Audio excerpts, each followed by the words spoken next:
பொண்ணுங்களை எப்படியுமே அந்த 2 பொண்ணுங்க தப்பிக்கவே முடியாது அப்படிங்கிற ஒரு சிச்சுவேஷன். அந்த பொண்ணுங்க தப்பிக்கிறதுக்காக என்னெல்லாம் பாடுபட்டாங்க, அந்த 2 பொண்ணுங்க எதுக்கு ஃபஸ்ட்டு இந்த ஊருக்குள்ளே வந்தாங்க, எதுவுமே தெரியாமல் அந்த பொண்ணுங்க மாட்டிக்கிட்டாங்க. அந்த பொண்ணுங்களை எப்படியாட்டும் விடுவிச்சாகணும். ஆனால் அந்த பொண்ணுங்களை காப்பாற்றுறதுக்கு யாருமே முன் வரலை. அந்த 2 பொண்ணுங்க லாஸ்ட்டில் எப்படி தான் தப்பிச்சாங்க அப்படிங்கிறத இந்த வீடியோவில் ஃபுல்லாக பார்க்கலாம். நான் உங்கள் பிரேம்குமார். வாங்க வீடியோக்குள்ளே போகலாம். அதாவது இந்த விஷயம் நடந்தது ஒரு மிகப்பெரிய சிட்டி அப்படின்னு சொல்லிடவே முடியாது, கொஞ்சம் கிராமம். அதாவது ஒரு 100-150 வீடு இருக்கக்கூடிய கிராமத்தில் தான் இந்த விஷயம் நடக்குது. கிராமம் அப்படின்னு பார்த்துக்கிட்டிங்கனாலே அந்த கிராமத்துக்கு தலைவர் அந்த மாதிரி தான் இருப்பாங்க. தலைவர் இல்லாட்டி பஞ்சாயத்து தலைவர் அந்த மாதிரி தான் இருப்பாங்க. அவர் சொல்கிறது தான் அந்த ஊரே கேட்கணும், கட்டுப்படணும் அப்படிங்கிற மாதிரிலாம் இருக்கும். ஸோ கனடா, அதாவது கனடாவில் இருந்து 2 பொண்ணுங்க வெளிநாட்டில் இருந்து, கனடானா என்னதுன்னே தெரியாது அந்த கிராமத்துக்கே. ஸோ வெளிநாட்டில் இருந்து 2 பொண்ணுங்க வந்திருக்காங்கன்னு சொல்லிட்டு ஊர் மக்கள் எல்லோரும் போய் தலைவர்கிட்ட சொல்கிறாங்க. அந்த பொண்ணுங்க பாட்டுக்கு ஜாலியாக பார்க்கில் விளாடுறது, சும்மா தெருவுக்குள்ளே சுற்றுறது, வீடியோ எடுக்கிறது, ஃபோன்லாம் வச்சுருக்குறாங்க. அந்த கிராமத்தில் உள்ளவங்களை பார்த்தோன்னே ஃபோனுனாலே அந்த கிராமத்தில் உள்ளவங்களுக்கு என்னதுன்னே தெரியல. அந்த கனடா பொண்ணுங்க வீடியோ கேமரா எடுக்குது, ஃபோட்டோ எடுக்குது. இதெல்லாம் பார்த்தோன்னே அந்த கிராமத்து மக்கள் என்ன நினச்சாங்கன்னா, நம்மளுக்கு ஏதோ ஆபத்து வரப்போகுது அப்படின்னு சொல்லிட்டு ஓடியே போய் தலைவர்கிட்ட போய் சொல்லி கொடுத்துட்றாங்க. இப்படி 2 பொண்ணுங்க வந்து இப்படிலாம் பண்ணிகிட்ருக்குது. இந்த தலைவருக்குமே ஒன்றுமே தெரியலை. அந்த 2 பொண்ணையும் பிடிச்சி ஒரு ஆள் இல்லாத வீட்டுக்குள்ளே அடைச்சி போடுங்க அப்படின்னு சொல்லிட்டு தலைவர் சொல்லிடுறாரு. தலைவர் சொல்லிட்டாரு. இதுக்கு மேலே என்ன வேணும்ன்ட்டு ஊர் மக்கள் எல்லோரும் சேர்ந்து அந்த 2 பொண்ணுங்களை பிடிச்சிட்டாங்க. பிடிச்சோன்னே அந்த 2 பொண்ணுங்களுக்கும் தமிழ் தெரியாது. ஸோ இங்கிலீஷில் பேசிகிட்டு இருக்கிறாங்க 2 பொண்ணுங்களுமே.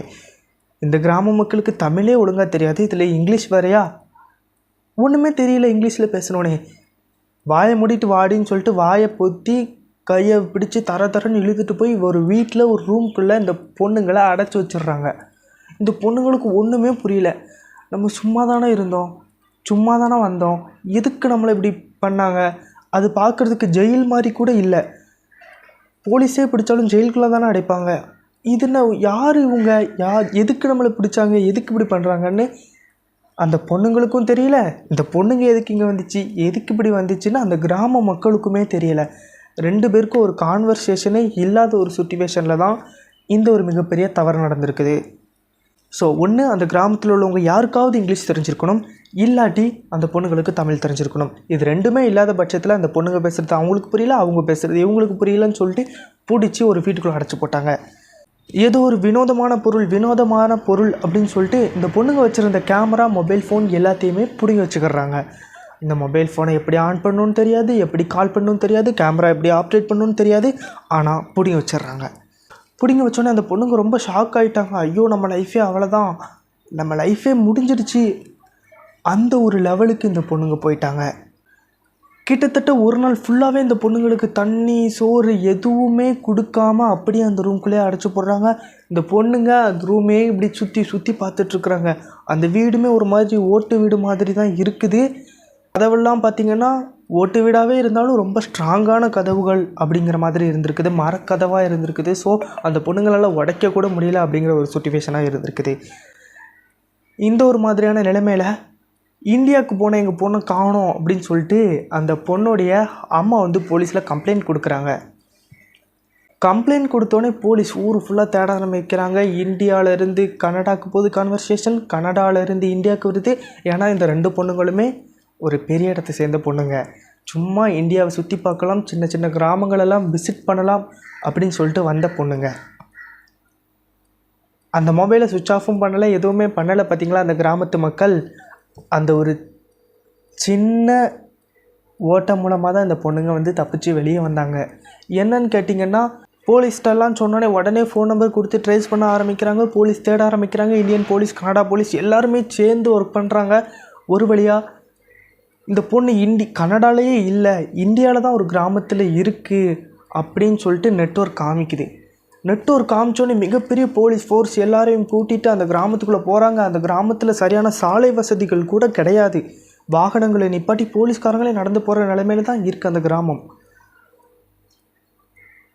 உதாரணத்துக்கு ஆதிவாசிங்கனே வச்சுக்கோங்க. அந்த கிராமத்தில் உள்ளவங்களை போலீஸ்லாம் 4-5 காரில் வந்தோடனே அந்த தலைவர் வந்துட்டு எதுக்கு இவ்வளோ போலீஸ் வராங்க, இது சரியில்லையா அப்படின்னு வந்து தலைவர் நினச்சிருக்கிறாரு. உடனே நேராக அந்த தலைவர்கிட்ட போய் தான் கேட்குறாங்க, இந்த மொபைல் எங்கே இருக்குது, இந்த பொண்ணுங்களை எங்கே அப்படின்னு சொல்லிட்டு பொண்ணுங்க வந்தாங்களா போனாங்களான்னு விசாரிக்கலாம் இல்லை, இந்த பொண்ணுங்களை எங்கே இங்கே தான் வந்துச்சு அப்படின்னு சொல்லி போலீஸ்காரங்க அடித்து காட்டவுடனே இந்த தலைவர் ஒத்துக்கிறாரு.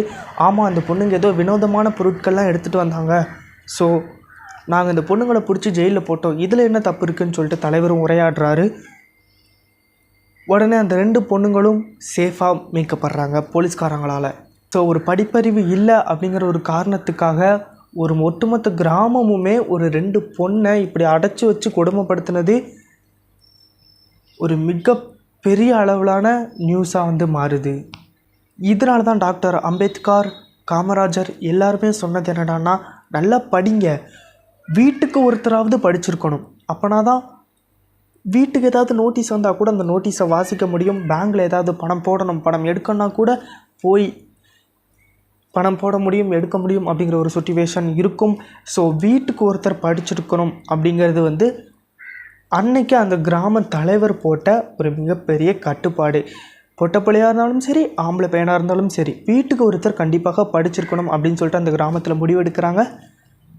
ஸோ படிப்பறிவு இல்லாத ஒரே காரணத்துக்காக நாங்கள் ஒரு பொண்ணை இப்படி கொடுமைப்படுத்திட்டோம் அப்படின்னு சொல்லிட்டு அந்த கிராம மக்கள் எல்லாரும் சேர்ந்து அந்த பொண்ணுகிட்ட மன்னிப்பு கேட்குறாங்க. அந்த கிராமத்திலே அந்த அந்த பொண்ணுங்களை தங்க வச்சு எவ்வளோ வீடியோனாலும் எடுத்துக்கோங்க, உங்களுக்கு ராஜ விருந்து தாரோம்னு சொல்லி 3 நாளுமே ராஜ விருந்து கொடுத்து 3 நேரமுமே ராஜ விருந்து கொடுத்துருக்குறாங்க. ஸோ இந்த பொண்ணுங்களும் அந்த கிராமத்தில் இருக்கிற நிறைய இடங்கள், குளம், குட்டை அப்படின்னு சொல்லிட்டு நிறையா போய் விசிட் பண்ணி ஃபோட்டோ எடுத்து வீடியோ எடுத்துகிட்டு இந்தியாவிலேருந்து கனடா கிளம்புறாங்க. ஸோ படிப்பு அப்படிங்கிறது எவ்வளோ முக்கியம் அப்படிங்கிறத உணர்த்துகிற வீடியோவாக தான் இந்த வீடியோவை நான் மேக் பண்ணியிருக்கேன். ஸோ இந்த வீடியோ பிடிச்சிருந்துச்சுன்னா லைக் பண்ணி, ஷேர் பண்ணி, சப்ஸ்கிரைப் பண்ணி, கமெண்ட் பண்ணி எல்லாத்தையும் பண்ணி விட்டு போயிருங்க. இது வாங்க மக்களே எபிசோடு 7.